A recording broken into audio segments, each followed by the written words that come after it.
Hello, my name is Stephen Goodfellow. Does non-space exist?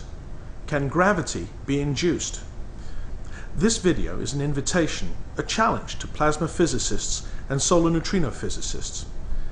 I'll be the first to admit that the concept of non-space and gravitational induction is so outrageously preposterous that I would not have made this video if the concept did not rest on a plasma laboratory experiment that could be performed within the limits of contemporary technology and an observational neutrino prediction that ought to be possible in the foreseeable future.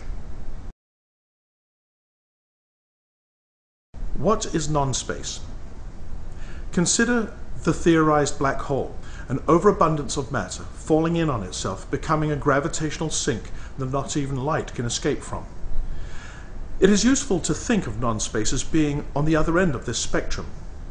Non-space is a condition in which space is vacated from a volume. Thus, it is not an empty space. It is a volume empty of space. This non-space volume causes exterior space to implode gravitationally upon its boundary. It is a violent reaction as space attempts to close up the non-space, and in doing so annihilates mass into energy as it presses in upon the non-space boundary. How can non-space come about? Non-space is achievable with a high-energy plasma. A high-energy plasma imbued with a dynamo effect causes the electrons to dissociate from protons. These then act within light camps, electrons with electrons and protons with protons, each particle contributing its magnetic moment to the whole. I believe it is this repulsion of these light camps that disturb the fabric of space, allowing for the appearance of gravitationally inducing non-space.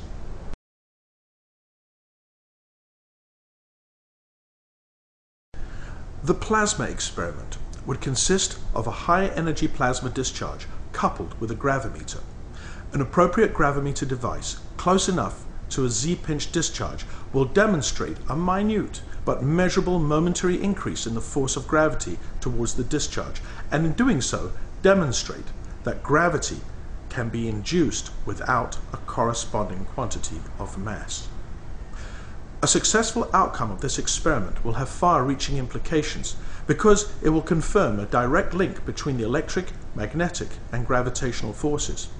And furthermore, gravitational induction will have fundamental implications upon the very foundation of contemporary physics, in that the experiment demonstrates that the relationship between mass and gravity are not inviolate. From the many inquiries I've made over the years, I'm given to understand that this experiment has not as yet been performed, nor is anyone other than myself expecting this result.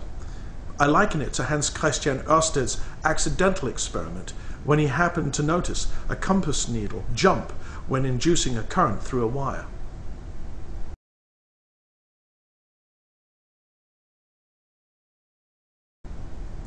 Solar neutrinos. The observation I seek is a compilation of solar neutrino data.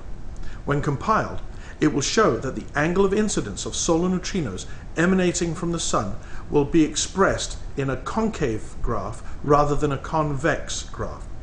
A convex graph is what one might expect from the standard model of the Sun, with the neutrinos emanating from the Sun center.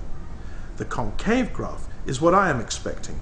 It will demonstrate that neutrinos are emanating from the shell and atmosphere of the Sun and not from its core. To my knowledge, no one else is expecting a concave graph. The data will infer that the Sun is a magnetically constrained non-space volume, and this volume is sustained by an exterior shell best described as a magnetically unified high-energy plasma.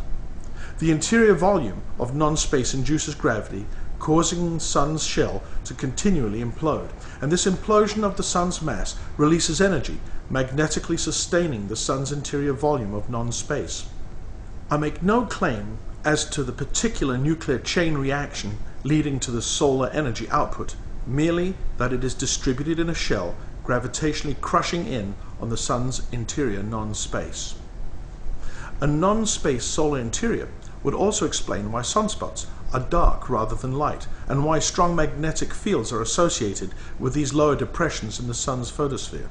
Also, an expected solar shell of matter with a non-space interior would account for the sun's slow rotation, in that the rapid expansion from a smaller, dense protostar to a larger shell would slow its angular momentum.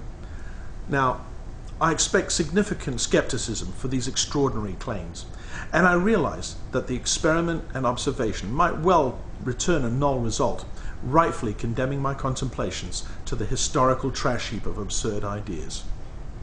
Consider, though, that the plasma experiment is achievable with our present technology, and I suspect at a relatively reasonable cost, and the solar neutrino data collection ought to be feasible in the foreseeable future. It would be a great shame not to perform the plasma experiment, for if, by the slimmest chance, the experiment produces a positive result, is that not in itself enough incentive? And if the proposed experiment, with a potential seed of a positive result, languishes, would history not condemn today's plasma physicists for their reticence? Would we have to wait, leaving the discovery to a future generation, a generation who would look back and mock you? I think it's appropriate to say that I'm looking for my Eddington. Are you that Eddington? Thank you so much for watching this. Goodbye. Dude, it's just like the unified field theory.